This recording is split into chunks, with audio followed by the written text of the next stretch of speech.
Bom dia, colegas. Hoje vou-vos apresentar este livro, Se Isto é um Homem.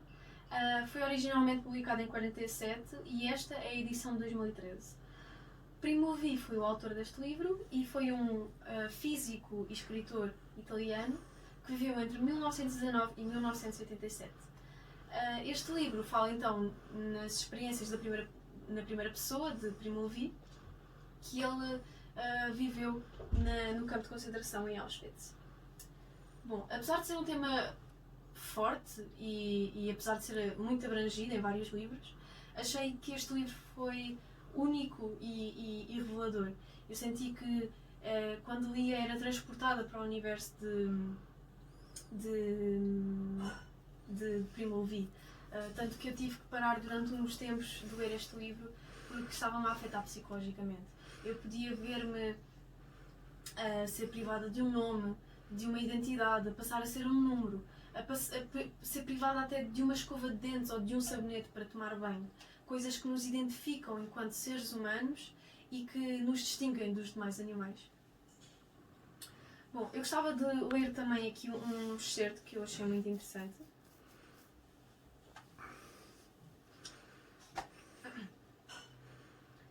Toquei o fundo.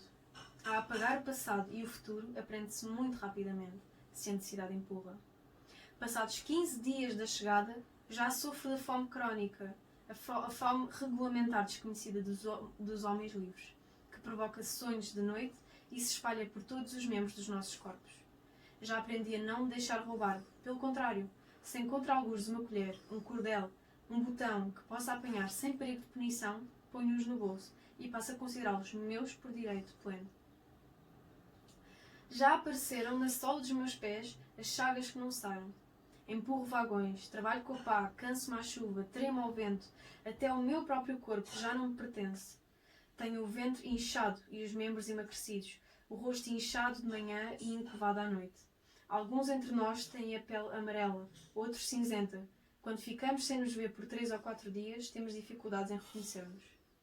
Tínhamos decidido encontrar-nos os italianos todos os domingos à noite num canto do lago, mas desistimos imediatamente, porque era demasiado triste voltarmos a encontrar-nos cada vez menos numerosos, mais deformados, mais macilentos. E era tão cansativo dar aqueles poucos passos. E para além disso, reencontrar-nos significava recordar e pensar, e era melhor não o fazer. Podemos ver que há aqui descrições que são mordazes, como, por exemplo, o facto de referirem as consequências da fome crónica nos corpos, de ficarem completamente sugados, magros, enquanto que o ventre estava inchado, o facto de trabalharem de sol a sol, muitas vezes sem condições, ao relento, sem roupa adequada, as chagas que começavam a aparecer nos pés, o facto de já nem se reconhecerem aos outros nem a si próprios. São relatos chocantes.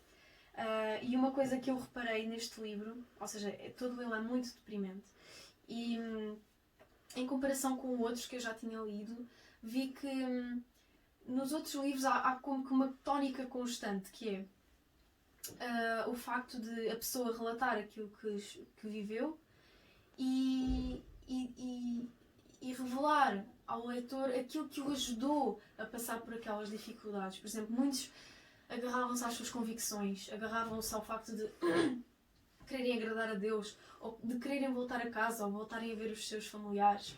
Neste livro não, pelo contrário, o autor até muitas vezes mostra-se completamente sem qualquer esperança, muitas vezes completamente desanimado, sem qualquer objetivo. E isso no início fazia-me alguma confusão, mas depois percebi que e até o título é muito sugestivo, que é Se Isto é um Homem, ou seja, é uma consideração crua, não só da condição dos humanos no campo de concentração, como também da maneira cruel como os humanos se podem tratar e do íntimo das pessoas quando estão no poder.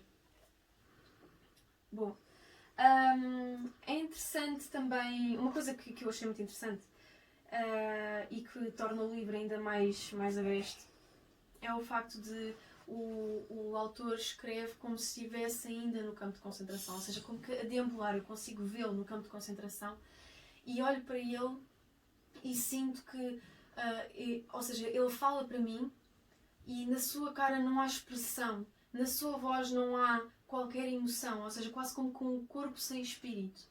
E acho que isto é uma analogia para aquilo que se passava no campo de concentração, ou seja, não matavam só o corpo como também a alma.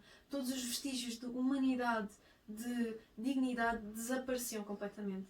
E estes esqueletos ambulantes não passavam de mercadoria que hoje adquiria-se e amanhã era queimada no fogo.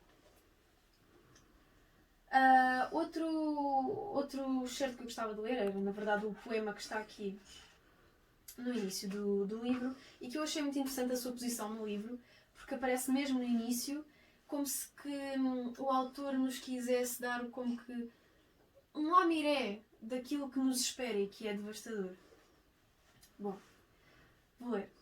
Vós que viveis tranquilos nas vossas casas aquecidas, vós que encontrais, regressando à noite, comida quente e o rosto dos amigos. Considerai se isto é um homem. Quem trabalha na lama, quem não conhece paz, quem luta por meio pão, quem morre por um sim ou por um não. Considerai se isto é uma mulher. Sem cabelos e sem nome, sem mais força para recordar, vazios os olhos e frio o regaço, como uma rã no inverno. Meditai que isto aconteceu.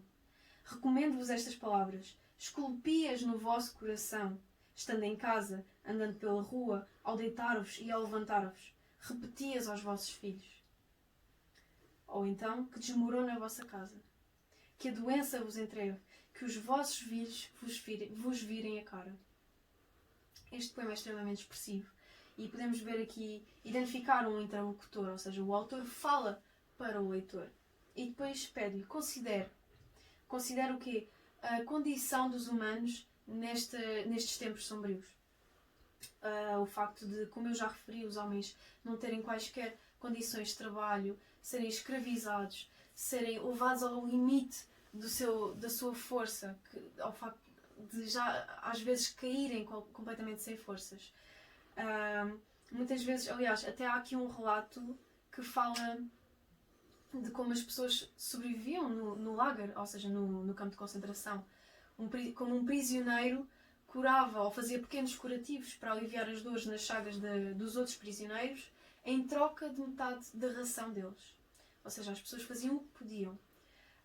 E depois o facto de referir aqui a mulher sem cabelo e sem nome, ou seja, retirar qualquer indício de identidade, de humanidade das pessoas. E depois uma frase muito expressiva. Meditai que isto aconteceu.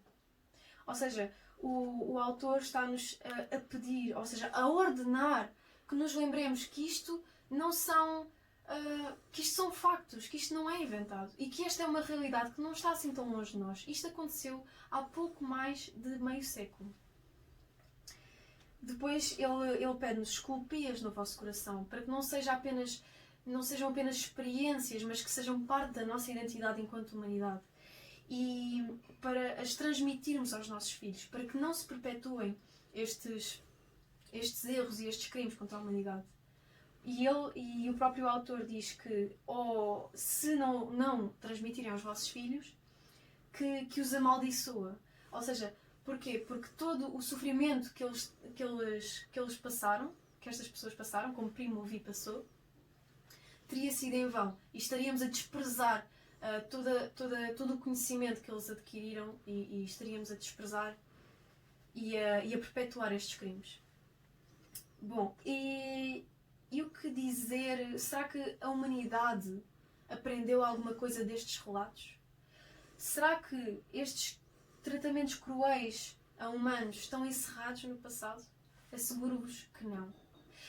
Pesquisas mostram que cerca de 89 milhões de pessoas, só nos últimos 5 anos, foram vítimas de tráfico humano, trabalho forçado, trabalho infantil, casamento forçado, exploração sexual, exploração no trabalho, entre outras formas de exploração. E 10%, cerca de 10% dessas pessoas são crianças. Estima-se que no século XXI, há mais pessoas a serem escravizadas do que em qualquer outra época da história humana. Então, como podemos travar isto? Bom, individualmente temos duas opções. Primeiro, denunciar todos os casos se soubermos de algum caso, denunciar isso às autoridades. Em segundo lugar, por ensinarmos e perpetuarmos para todas as gerações futuras os alertas e os ensinamentos não só de Primo Levi, como de todos os que tiveram uma experiência similar e que nos deixaram os seus testemunhos. Ensinar também a valorizar a vida não pela cor da pessoa, pela sua etnia, pela sua religião ou convicções, mas pela própria vida ser única, inigualável e bela. Ensinar que todas as vidas merecem tanto amor, cuidado e respeito quanto a vida de cada um de nós aqui. E meditar nisto vai nos ajudar a extinguir dentro de nós qualquer sentimento xenófobo ou etnocêntrico que ainda esteja aqui dentro de nós. E assim, no futuro, estes serão os problemas do passado.